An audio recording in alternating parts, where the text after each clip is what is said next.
There's one.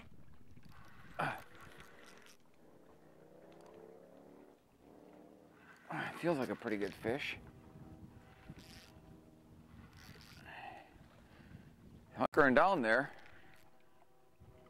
Come here, buddy. Not a bad. Oh, he just got off. Oh, man. Hey, folks. Welcome to the fishing scene. I'm Dick Beardsley. We're out here this August, hot weather we've been having here. Water temperature's way up there. And what we're doing here, folks, we're fishing for bass. Now, the rig I'm using today, a lot of people, you know, they fish these types of rigs. It's called a Texas rig. And what I'm using here is a number 2/0 hook. Okay, I'm just going to show you how I rig this thing up here real quick. I've got a number 2/0 hook. It's a worm hook. You can see it here. It's not that, you know, they come in different sizes. This happens to be a smaller one.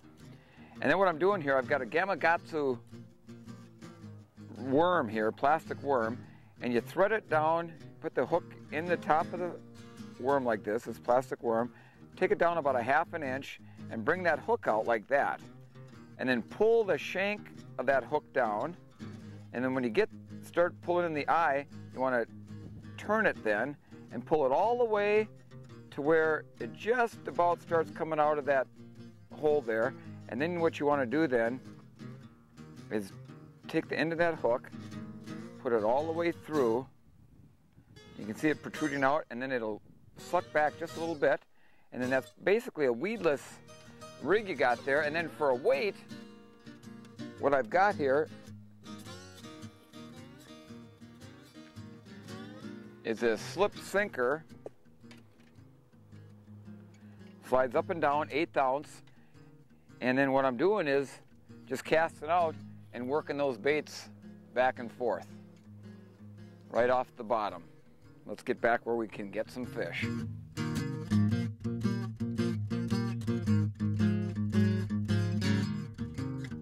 Folks, the nice thing about fishing like a Texas rig is that it's virtually weedless, so you can actually get up into those shallow areas. I think I got one holding on here. No. You can get up into those shallower areas where the weeds are a little bit thicker. Now, I set the hook on that one, and the worm kind of got all junked up there. So again, you want to just make sure that that worm is hanging down straight. That's the key. And then what we're doing here is just flipping it out. And again, because it's weedless, I can fish that area in spots that normally with, like, say, a jig and a tube, that I wouldn't be able to fish. There's one right there. Not a very big one. In fact, it looks like it's a little largemouth, or it might be a rock bass. I can't tell. A little rock. Look at that little rock bass. I like the looks of that black plastic worm there. But it's a very versatile bait. Now, what you can also do. And some people like to have that weight up there in front. They like it stationary, kind of like fishing like a jig. And so what they'll do is they'll take a toothpick and kind of stuff it inside the hole on the weight on that slip sinker, and then break that toothpick off, and then it'll stay right there. And I do that sometimes, but today we're not doing that method. We're having that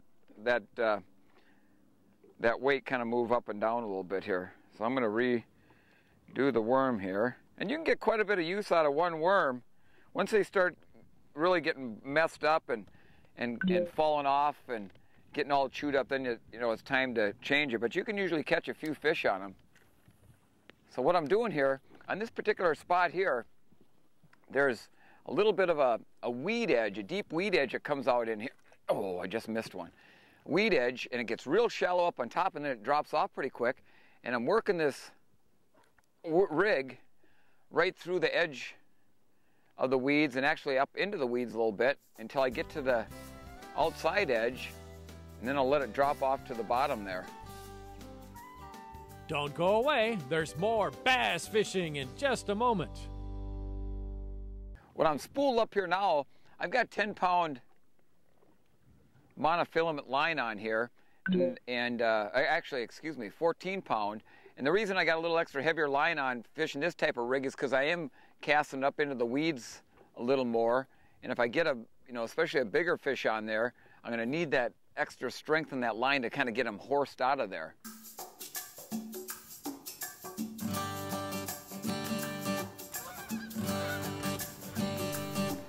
There's one.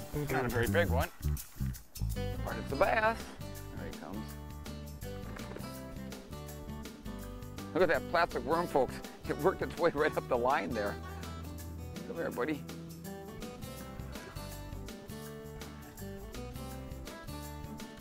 Boy, he engulfed it, just like that one before. I mean, they wanted that worm, I'll tell you that. Hey, there's a nice fish. My son Andy's out here. Oh! Broke the line. My son Andy's out here fishing with us today also, and he just had a nice fish on that broke his line. That was a dandy.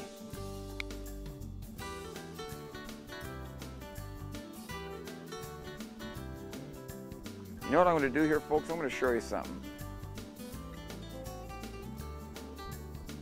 This hook is real close to this fish's eye, so I'm going to snip off that hook in there, and then he won't be hurt. There, we'll get him back in the water. There we go. Come here, buddy. He's throbbing down there pretty good. I don't think he's a big bass, but oh, not a bad fish. So stay down there. Stay down there, buddy. He's trying coming up to. There he goes. Oh, nice fish. Nice bass. Come here. Hit that worm. Oh, come on. Boy, that's why you really gotta. He's hooked good. He ain't gonna come off. There, nice couple-pound bass. Huh? Nice belly on him. Well, I'll tell you what, folks.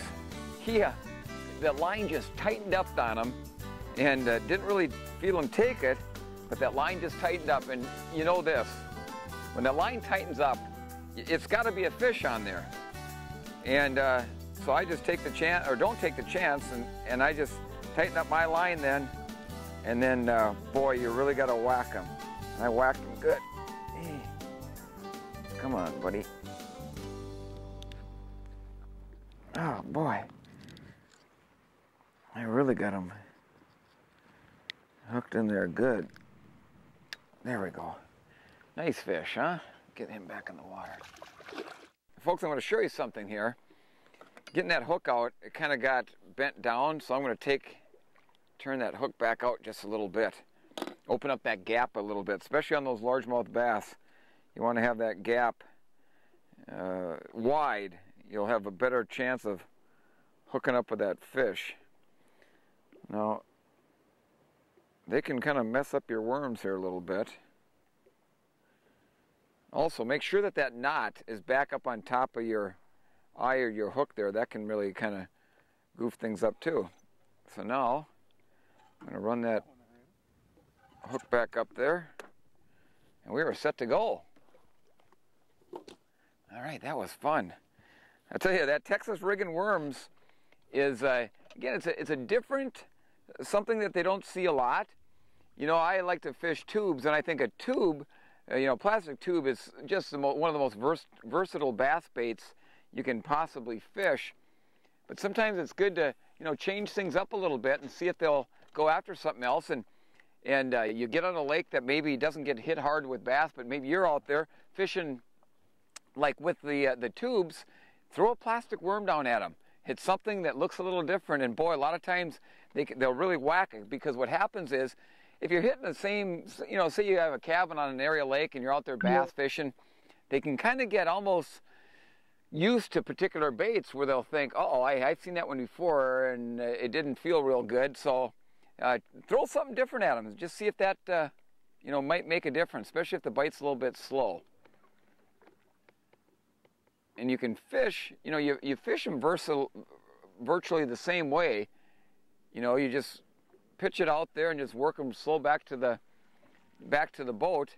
Again, like I said earlier, the difference is with a Texas rigged worm, you know, it's for the most part weedless, so you can fish it up into those weeds a little bit easier without getting hung up quite as much. Still to come on the fishing scene, we go out with the DNR to gather information on bass and crappies. There's one. That one came out a little deeper water there. Come on, buddy.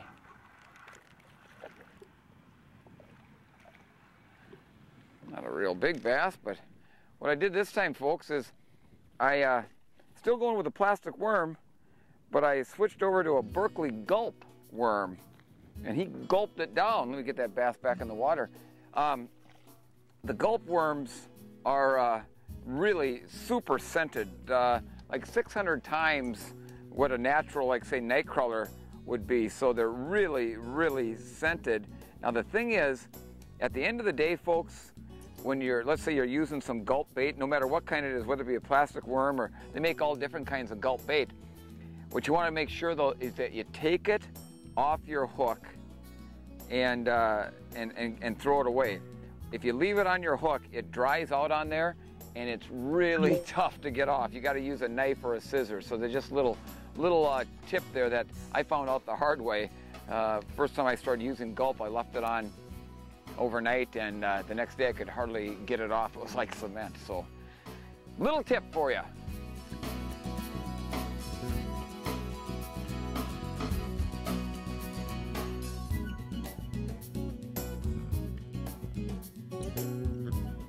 There we go. Come here, buddy. Look her darn them weeds on me. Come here, buddy. There, he's coming up.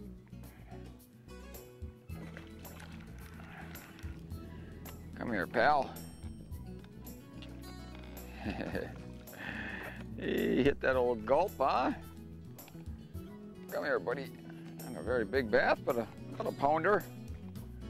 You know, these aren't been the biggest bass we've caught today, but I'll tell you what, a lot of these, you know, those, if you ever watched the Bassmaster Classic that was held in late July, they, tell you what, they were fishing the Allegheny River system out by Pittsburgh, Pennsylvania, and it was tough. In fact, they would have loved to get a fish that size there.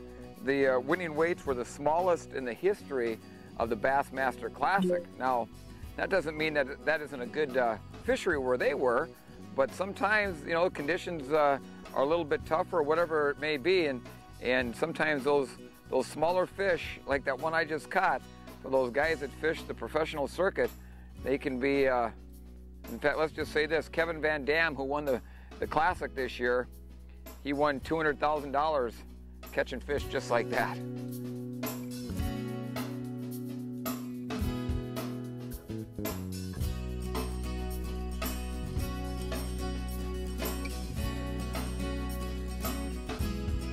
Hey, you got one, bud?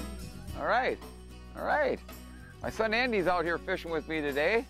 Hey, he's a nice little bass. All right, good job. Now Andy's fishing with a tube jig. Again, that's one of the most versatile types of baits you can use. And a nice pound and a half bass there. All right, good job, Andrew. There we go. Come here, buddy. I think he got me down in the weeds there. There he's coming. Oh.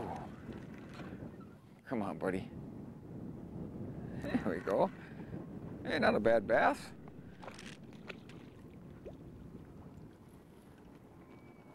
Come here, guy. Not a big one, but pounders work.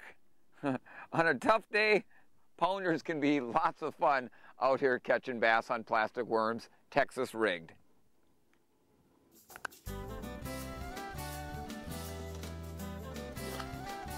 When we come back, we see how the DNR assesses crappies and bass.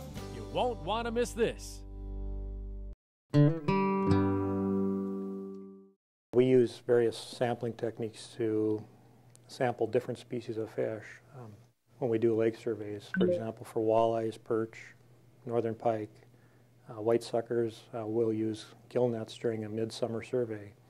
For panfish species, we'll use trap nets. But for crappies and largemouth bass, we like to use electrofishing. It's a method of sampling fish where we use a boat with a generator and probes. We've got a positive electrode and a negative electrode. The positive electrode hangs off the front of the boat, and it sends a pulsed direct current charge into the water, and it's picked up by the boat. That's the negative electrode.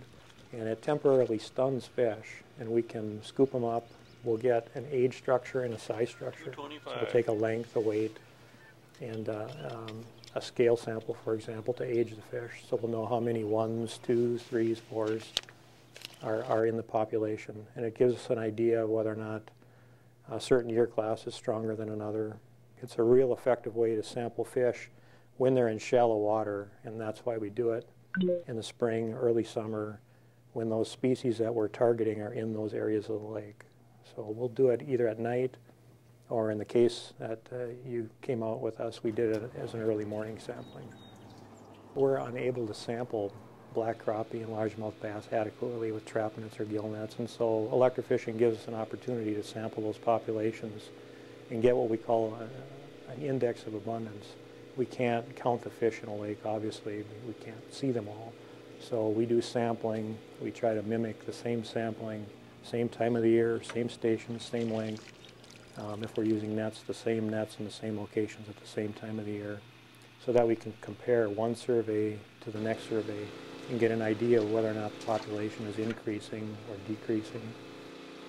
It's a type of sampling that's efficient, and it catches the fish that we're after, but it doesn't harm the fish at all. After a few moments, they quickly revive. When they're stunned, well, the reason we use direct current is because it'll draw fish in. Our electrofishing is effective out to about 6 or 8 feet of water.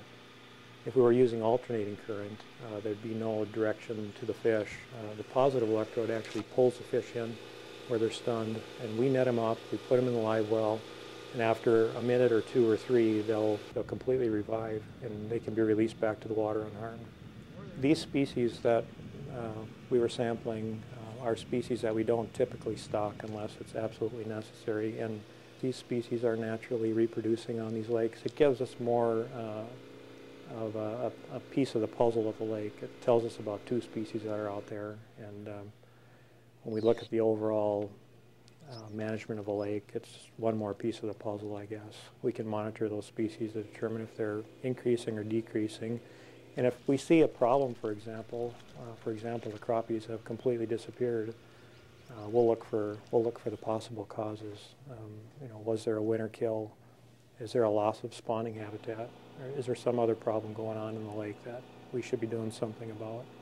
What we saw on this lake was 25 black crappie per hour and about 5 largemouth bass. And that's kind of on the low side for largemouth bass, but it's about average for black crappie. These results were pretty typical of what we've seen on this lake. One sampling year will have really high catches, and another one will have really low. And we don't get too excited if the population is a little higher or a little lower. We expect those kinds of things. That's normal and that's natural. We get a little more concerned when we see it going one way for a period of time.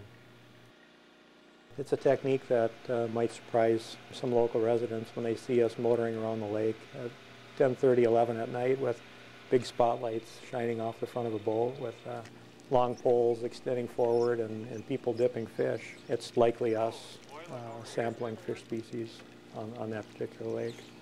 So don't get too alarmed. We try to notify the sheriff before we go out on any particular lake so people don't get too excited. But every once in a while somebody will run down to the end of the dock and ask us what we're doing.